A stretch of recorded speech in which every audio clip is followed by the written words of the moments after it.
So recently Maharashtra लोक सेवा आयोग की तरफ से एक नोटिफिकेशन आया हुआ है और इस नोटिफिकेशन में जो है एग्जाम है। पोस्ट जो है यह है सहायक रासायनिक विश्लेषक और इसकी जो पोस्टिंग है वो है ग्रुप बी। तो ग्रुप बी की ये पोस्ट है और टोटल वैकेंसी जो है इसमें 33 वैकेंसीज है। टोटल वैकेंसीज है 33। कल ही ये पोस्ट आया हुआ है और अलग अलग जो पोस्ट है उसमें दिया गया है कि टोटल 33 पोस्ट है, जिसमें से ओपन के लिए कितने रहेंगे या जनरल के लिए 21 पोस्ट रहेंगे। जो लेडीज है उनके लिए कितने रहेंगे, स्पोर्ट्स वाले कितने रहेंगे और जो हैंडीकैप है उनके लिए कितने रहेंगे। तो ये पूरा का पूरा जो डिटेल है कि इसमें किस तरह से ये वैकेंसी फिलअप की जाएगी और जिसमें रिजर्वेशन कैसे रहेगा, ठीक है, सब चीज़ें इसमें मेंशन की गई है। ठीक है, तो आप एक बार इसको अच्छे से नोटिफिकेशन को अच्छे से रीड कर लो और इसमें से जो जो मेन मेन आपके पॉइंट्स हैं वो आप पहले इसको समझ लो पहले। ठीक है, तब आपको ये सब चीज़ें जो है आसानी से लगेगी। जैसे इसके लिए रिक्वायरमेंट क्या है, कौन कौन से डॉक्यूमेंट को लगते हैं इसमें, डोमिसाइल कहाँ का, ये वगैरह वगैरह सब चीज़ें इसमें आपको दी गई है। इसमें हम जो मेन चीज देखने वाले हैं, बाकी आप तो रिजर्वेशन वगैरह तो आप समझ जाओगे कि कैसे दिया हुआ है। हम थोड़ा सा इसमें डिटेल में जाते हैं कि एग्जाम पैटर्न कैसे रहेगा और मेन चीज क्या है इसके अंदर। पहले अपन देखते हैं कि इसका पे स्केल कितना होता है। तो इसका पे स्केल जो है वो 41,800 से लेके 3200 थ्री सॉरी 32,300 इतना है। और इसकी जो एलिजिबिलिटी क्राइटेरिया है कि वो सबसे पहले the candidate should be Indian और यहाँ पे 1 अगस्त 2022 से या 22 तक उसकी उम्र कितनी होनी चाहिए, एज। ओके, एज भी यहाँ पे दिया गया। अब मेन चीज हम आते हैं कि इसके लिए क्वालिफिकेशन क्या लगेगा। क्वालिफिकेशन अगर हम देखेंगे इसको तो आप यहाँ पे क्वालिफिकेशन में जो भी हम अप्लाई कर रहे हैं तो सबसे पहले उनके पास पोस्ट ग्रेजुएट डिग्री होनी चाहिए और उसका सेकंड क्लास में आपके पास पोस्ट ग्रेजुएट डिग्री होनी चाहिए। जो कोई भी ब्रांच से चलेगा, केमिस्ट्री कोई भी ब्रांच, जैसे for example Sant गाड़गी Baba Amrit university में जो स्पेशलाइजेशन है वो फिजिकल केमिस्ट्री है, analytical physical chemistry, then inorganic chemistry और ऑर्गेनिक केमिस्ट्री, ऐसे 3 स्पेशलाइजेशन अपने यूनिवर्सिटी में। उसी तरह से बाहर की जो यूनिवर्सिटीज है जैसे अदर देन अमरावती, वहाँ पे अलग स्पेशलाइजेशन हो सकता है। तो आपको रिक्वायरमेंट क्या है कि कोई भी कैटेगरी का यानी कि कोई भी स्पेशलाइजेशन आपको चलेगा। That means it should be from chemistry. Next रहेगा या बायोकेमिस्ट्री से भी होगा, यानी कि एमएससी बायोकेमिस्ट्री वो भी चलेगा। ठीक है, और इसके अलावा कि पोस्ट ग्रेजुएट डिग्री जो है in the second class division, second class होना चाहिए उसका। और फॉरेंसिक साइंस भी आप चल सकते हैं इसमें, कोई भी यूनिवर्सिटी से महाराष्ट्र। ठीक है, तो ये इसके लिए मेन रिक्वायरमेंट है। ठीक है, और एग्जाम का रिक्वायरमेंट सबसे पहले एलिजिबिलिटी क्राइटेरिया होता है। और अगर सपोज दैट मीन्स प्रेफरेंस किसको देंगे, वो प्रेफरेंस उनको दिया जाता है या दिया जाएगा जिनको अच्छा ट्रेनिंग और एक्सपीरियंस होगा किसमें, एनालिटिकल मेथड में। तो कई सारे स्टूडेंट ऐसे होते हैं जो एमएससी के बाद कुछ कोर्सेज कर लेते हैं यानी कि डिप्लोमा कर लेते हैं, या जो लोगों का एमएससी एनालिटिकल केमिस्ट्री है वो तो और अच्छी बात है, क्योंकि ये जो एग्जाम है ये total related to analytical chemistry है। और एक बहुत अच्छी बात यह है कि हमारे यूनिवर्सिटी में चारों भी सेमेस्टर में आपको एनालिटिकल केमिस्ट्री होता है। अगर आप चारों सेमेस्टर का सिलेबस आप काउंट करोगे या निकालोगे तो ऑब्वियसली आपको जो है ये इसमें मिलता जुलता सिलेबस आपको देखने को मिलेगा। तो ये एक चीज बहुत अच्छी है अपने यूनिवर्सिटी के लिए, क्योंकि ये सिलेबस जो है पूरा एनालिटिकल केमिस्ट्री है आपका दिया हुआ। ठीक है, देन एग्जाम वगैरह रहेगी इसमें। और इसमें फॉर्म भरने का डेट क्या रहेगा, ऑनलाइन फॉर्म आपको फिलअप करना है। ठीक है, इंटरव्यू भी होगा इसके लिए। कौन कौन से डॉक्यूमेंट्स आपको लगने वाली है यहाँ पे एक पूरा टेबल दिया हुआ है। जिसमें आपको डॉक्यूमेंट्स पीडीएफ फाइल में आपको चाहिए होती है और उसकी साइज कितनी चाहिए ये भी आपको मेंशन किया गया। ठीक है, मिनिमम जो है 50 KB इसकी साइज। एक सबसे पहले आपका डॉक्यूमेंट पीडीएफ फाइल में होना चाहिए। दूसरी बात, उसकी मिनिमम साइज जो है वो होनी चाहिए 50 KB, और मैक्सिमम साइज जो है वो होनी चाहिए आपको 500 KB। ये इसका साइज। बाकी डॉक्यूमेंट्स आपको दिए हैं। ठीक है, क्या क्या रिक्वायर्ड डॉक्यूमेंट्स है वो आपको यहाँ पे सब मेंशन किया गया है। ठीक है, तो आप पहले इसको अच्छे से इस नोटिफिकेशन को पहले अच्छे से पढ़ लो और उसके बाद हम आगे बढ़ते हैं। सिंपली क्या है, इसमें आपको ऑनलाइन फॉर्म फिलअप करना है, और ऑनलाइन फॉर्म फिलअप करने के लिए जो वेबसाइट दी गई है जिसमें mpsconline.gov.in, ये वेबसाइट पे आपको वहाँ पे विजिट करना है, और इस वेबसाइट पे जाके पहले आपको इंस्ट्रक्शंस पढ़ने हैं कि क्या क्या लगते हैं इंस्ट्रक्शन इसके लिए। ठीक है, और उसके बाद फिर इसकी एग्जाम डेट भी आपको पता होनी चाहिए। एग्जाम डेट मीन्स जो कहाँ तक आपको फॉर्म फिलअप करना है, और उसके लिए डीडी वगैरह निकालना है तो फिर कैसे निकालना है, ये सब इसमें दिया हुआ है। तो एग्जाम की जो फॉर्म भरने की जो डेट है वो है 18 अप्रैल से स्टार्ट होगा ये, 18 अप्रैल। और कहाँ से, 2 बजे से लेकर, यानी कि 2 PM यहाँ से ये स्टार्ट हो रहा है। द एप्लीकेशन स्टार्ट यहाँ से।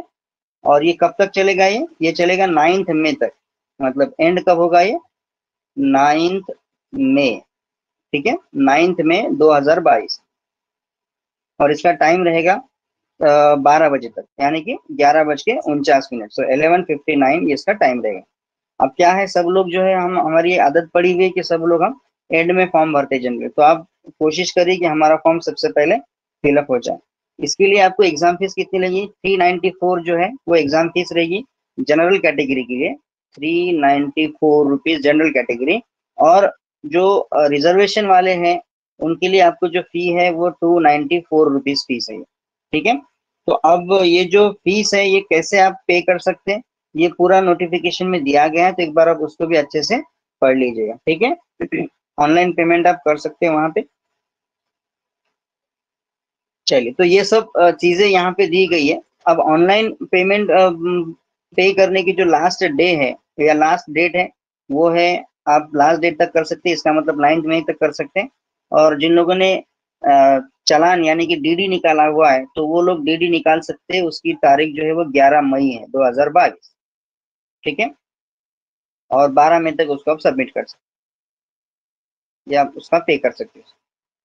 तो इस तरह से रहेगा ये वाला एग्जाम का पैटर्न। अभी हम एग्जाम के पैटर्न के बारे में देख लिए। तो मेन आपको साइट जो है वो दी गई है https://mpsc.gov.in। एक इसमें इंपॉर्टेंट चीज ये है कि आपको एमपीएससी की वेबसाइट पे जाके अपना प्रोफाइल क्रिएट करना पड़ेगा। जिन लोगों ने रजिस्टर नहीं किया है वो लोग सबसे पहले प्रोफाइल क्रिएट करेंगे, और उसके बाद ये फॉर्म आपका फिलअप होगा। तो इसलिए सबसे पहले रिक्वायर्ड डॉक्यूमेंट एक आप जमा करके रखिए पहले, और रिक्वायर्ड डॉक्यूमेंट जमा होने के बाद ही हम आगे प्रोसेस कर सकते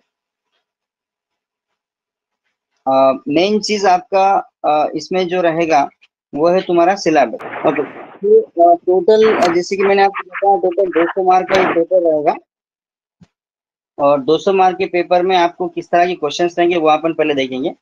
तो आपको टोटल जो है केमिस्ट्री के जो क्वेश्चंस रहेंगे वो टोटल रहेंगे 100 क्वेश्चंस, और एक क्वेश्चन को 2 मार्क दिया गया है। अब काउंट कीजिए कि आपके पास कितना टाइम है। 100 क्वेश्चंस है आपके पास, we have total 100 MCQ। Okay, और MCQ 100 है, टोटल मार्क्स है कितने, 200 मार्क्स। तो एक क्वेश्चन आपको 2 मार्क का हो रहा है, और आपके पास सिर्फ 60 मिनट है। We have what 60 minute for the written examination. Okay, 200 mark का आपका एग्जामिनेशन है इसका थ्योरी वाला, और 50 आपको रहेंगे इंटरव्यू के लिए। So total 250, total 250 out of 250 100 questions are there, that means 200 marks for MCQs। तो अभी आपको 60 मिनट में 100 सवाल सॉल्व करने हैं, यानी कि सवाल जो है ये इतने भी डिफिकल्ट नहीं रहेंगे और इतने भी आसान भी नहीं रहेंगे। सो मीडियम टाइप की क्वेश्चंस रहेंगे। So you can also visit to the last, जिसका अपन बोल सकते हैं कि जो पिछले वाला जो है वो आप कर सकते हैं। वहां पे जो लास्ट ईयर के जो पेपर्स होंगे आप उसको देख के भी कर सकते हैं। अब अगर हम सिलेबस की बात करेंगे तो सिलेबस कैसे रहेगा और पैटर्न इसका क्या रहेगा सिलेबस। तो यहाँ पे आप देख सकते हैं कि ऑलमोस्ट जितने भी टॉपिक्स यहाँ पे लिए गए सबके सब क्या है, एनालिटिकल केमिस्ट्री के। पहला हम यहाँ पे देखेंगे, तो फर्स्ट आपका जो रहेगा वो है basic concept in analytical chemistry. अब इसके लिए सेमेस्टर 1 हम देख सकते हैं। सो सेम 1 में ये सब चीजें आपको दी गई है, बराबर है। जैसे सॉल्यूशन कैसे प्रिपेयर करते हैं, कैरेक्टराइजेशन क्या रहेगा, मोल क्या होता है, molarity, these are the all concentration, equivalent weight, normality, या जो भी मेजरमेंट करने की जो यूनिट्स है, जैसे कॉन्सेंट्रेशन हम जिसमें गिनते हैं, वो सब आपका आएगा ए पोर्शन।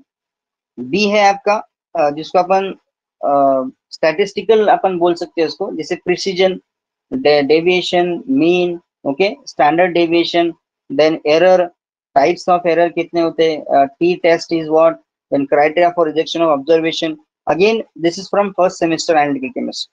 जो तीसरा जो पार्ट है आपका टाइट्रेशन, ये हम यूजी लेवल से पढ़ते आ रहे हैं कि टाइट्रेशन में हम टाइट्रेंट यूज करते हैं, एनालाइट यूज करते हैं, दोनों को मिक्स करते हैं with the help of specific indicator.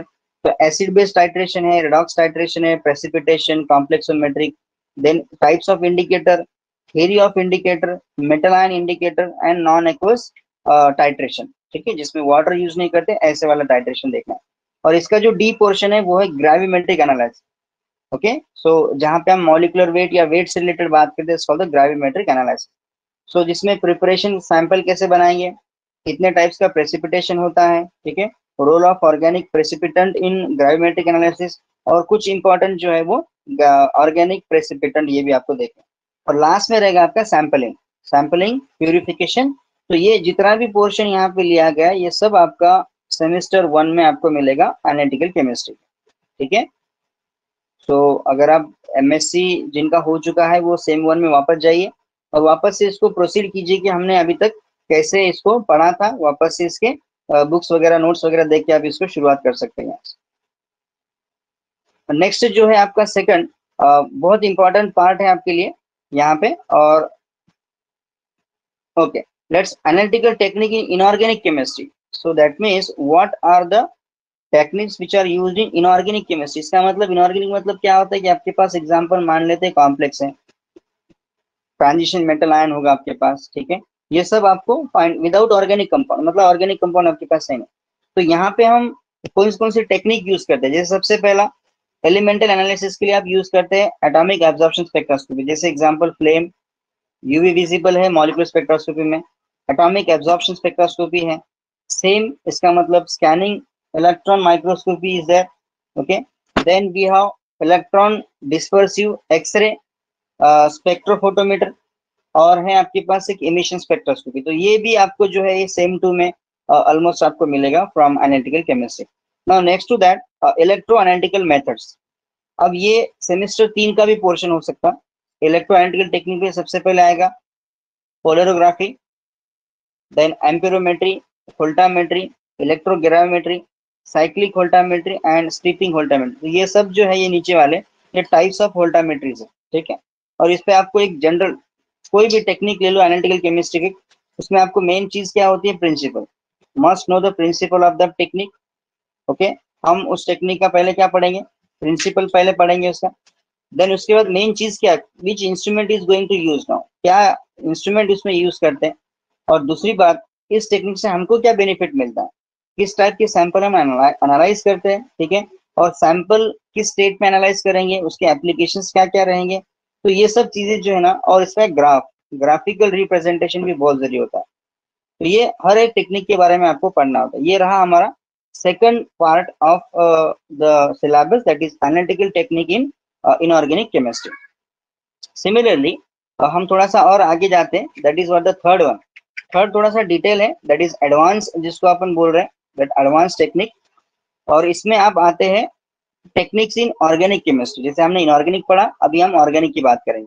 तो यहाँ पे स्पेक्ट्रोस्कोपी है, जैसे कि स्पेक्ट्रोस्कोपी आपको जाता है सेम 3 में, और यहाँ पे theory application of UV visible, then IR, NMR, mass, Raman और फ्लोरोसेंस स्पेक्ट्रोस्कोपी। तो ये जो मेन टेक्निक है ना, ये कौन कौन सी टेक्निक है, तो सबसे पहला है मास, उसके बाद है एनएमआर, उसके बाद है यूवी, उसके बाद है आईआर, और फिर है रमन, और फ्लोरेसेंस टेक्निक। तो ये जो टेक्निक्स है ना, ये प्रिंसिपल टेक्निक है किसके लिए? ऑर्गेनिक केमिस्ट्री के लिए। These are the principle technique in organic chemistry. और जो पहले वाली जो हमने पढ़ी है वो क्या थी आपकी? इनऑर्गेनिक टेक्निक थी। ठीक है। सिमिलरली ये आपको कहाँ पे मिलेगा? सेम 3 में आपको मिलेगा। ठीक है। कौन कौन सी बुक्स आपको पढ़नी है ये भी हम आपको सजेस्ट करेंगे। देन नेक्स्ट है आपका analytical techniques in organic chemistry में बी पोर्शन जो आता है, ये भी एक ऑलमोस्ट सेपरेशन की जैसा टेक्निक है ये, जिसको अपन सेपरेशन टेक्निक ही बोलते हैं। उसमें भी आपको थ्योरी पढ़ना है, एप्लीकेशंस पढ़ना है। और जैसे एग्जांपल क्रिस्टलाइजेशन मतलब क्या होता है, क्रिस्टलाइजेशन क्यों करते हैं हम, देन कौन कौन से सॉल्वेंट यूज करते हैं generally, then distillation means what, types of distillation जैसे fractional distillation, steam distillation. Okay.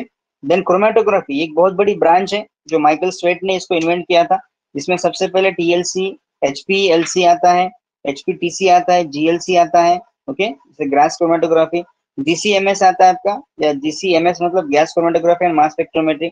LCB आता है आपका, आयन एक्सचेंज क्रोमेटोग्राफी, और adsorption and reverse phase chromatography. तो ये पूरा का पूरा जो सिलेबस है ये है आपका क्रोमेटोग्राफी से रिलेटेड और डिस्टिलेशन पे रिलेटेड है। ठीक है, ये आपका रहा चैप्टर नंबर 3, यानी कि सिलेबस में आपका पोर्शन नंबर 3 रहेगा। सिमिलरली आपके पास एक लास्ट चैप्टर जो है,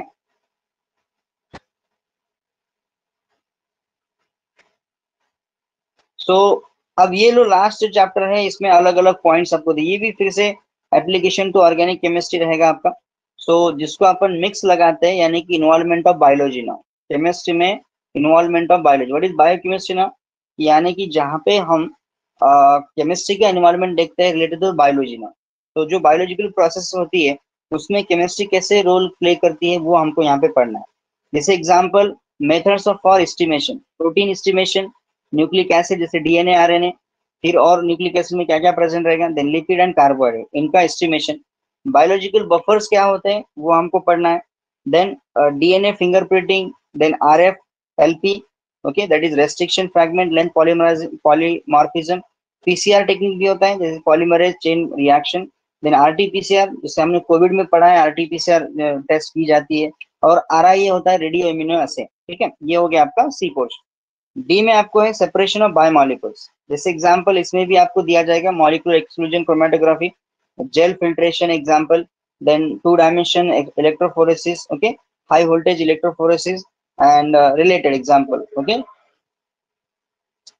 next to that what E portion, E मतलब होता है isotope tracer technique. And then F is what, the enzymes, classification of enzyme, what are enzyme, then isoenzymes, DNA polymerase as a enzyme, and last more important is the blood portion।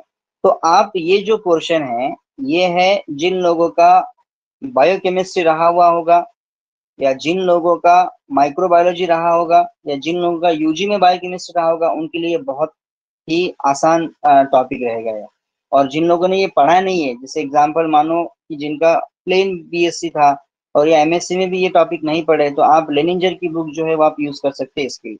ठीक है, तो anyway तो ये रहा तुम्हारा chemistry का syllabus. ठीक है, उसके हिसाब से, क्योंकि अब ये आप सोच रहे होंगे कि ये तो डेट पुराना दिया हुआ है, बट एक्चुअली ये जो सिलेबस है ये डिजाइन किया गया था इसी एग्जाम के लिए। ओके, तो होप आपको ये चीजें जो है ये समझ में आ रही होगी कि हमको पढ़ना क्या है, और इसके लिए टॉपिक क्या क्या रहेगा हमारा, और कैसे हमको इसको करना है। ठीक है, क्योंकि एग्जामिनेशन जो है आप देख रहे हैं कि 60 60 मिनट में आपको 100 क्वेश्चन सॉल्व करने हैं। इसका मतलब क्वेश्चन की आप डेप्थ समझिए, है ना। क्वेश्चन आपके इतने भी डिफिकल्ट या इतने भी इजी नहीं रहेंगे। ठीक है, और ये जो लोग एग्जाम में अच्छे से मार्क्स ले लेते हैं तो उनके लिए इंटरव्यू फेस करना कोई ये बात नहीं। ठीक है, या ऐसे भी होता है कि जो लोग एग्जाम में टॉप कर लेते हैं इंटरव्यू में फेल हो जाते हैं। सो ये डिपेंड करेगा आप। ठीक है, तो ये रहा तुम्हारा एग्जाम का पैटर्न।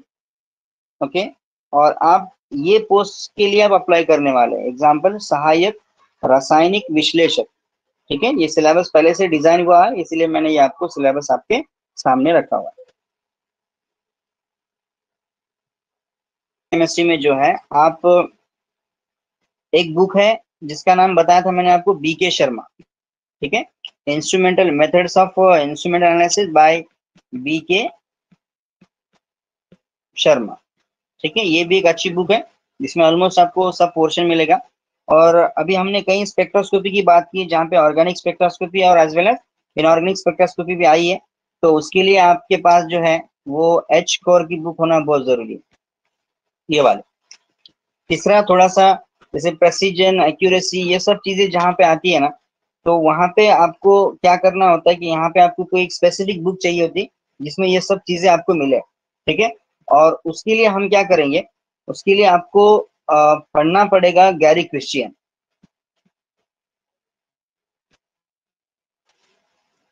मैं इसका देखता हूँ कि इसका पीडीएफ मिल जाए।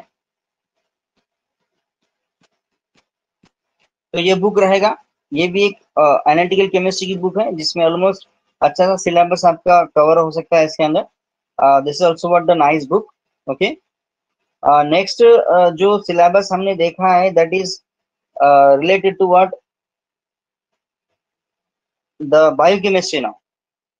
अब बायोकेमिस्ट्री से रिलेटेड बुक अगर पढ़नी है आपको तो कोई स्पेशलाइज बायोकेमिस्ट्री वाला भी आपको अच्छे से बता सकता है ये चीजें, या आप लेनिंजर की बुक जो है वो ले सकते हैं। So principle of biochemistry by लेनिंजर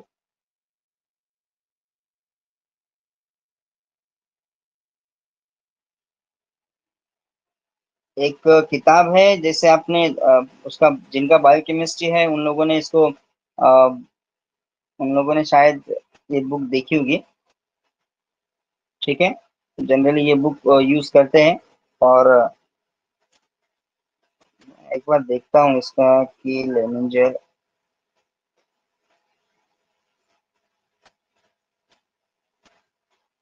के इसका क्या रहेगा।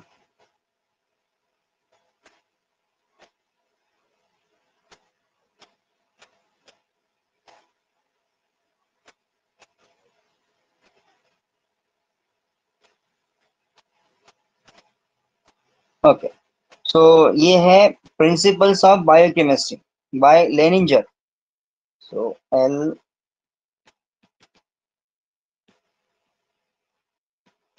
सो प्रिंसिपल्स ऑफ